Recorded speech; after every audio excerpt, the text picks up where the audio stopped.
சில பெண்கள் சொல்லுவாங்க, எங்க வீட்டுக்காருக்கு என்ன பார்த்தாலே பிடிக்கல, நான் என்ன செஞ்சாலும் திட்டுறாரு, நான் எப்படி இருந்தாலும் என்னை திட்டிகிட்டே இருக்காரு, என் மேல பாசமே இல்லைன்னு. கண்டிப்பா அப்படியெல்லாம் இருக்காதுங்க.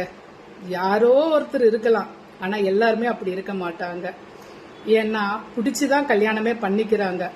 அதனால கல்யாணம் ஆன பேருக்கு பிடிக்கலன்றதெல்லாம் சும்மா. நம்ம கூட சரி, அவங்கள புரிஞ்சு நடந்துக்கணும். அவங்கள புரிஞ்சு நடந்துக்கிட்டோம்னு வச்சுங்க, கண்டிப்பா பாசம் எங்கேயுமே போகாது. அப்புறம் உங்களை சுத்தி சுத்தி தான் வருவாங்க. அவங்களுக்கு பிடிச்ச மாதிரி நடந்துக்கலாமே, அது தப்பு இல்லைல்ல.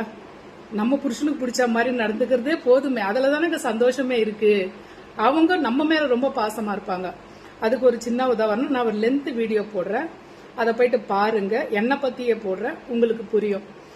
பாசம் கண்டிப்பா இல்லாமல்லாம் இருக்காதுங்க. நம்ம இருக்கிறதுல வச்சுதான் பாசம் கூட அதிகமா இருக்கிறது குறையிறது எல்லாமே. என்னோட லென்த் வீடியோ போட்டிருக்கேன், போயிட்டு பாருங்க.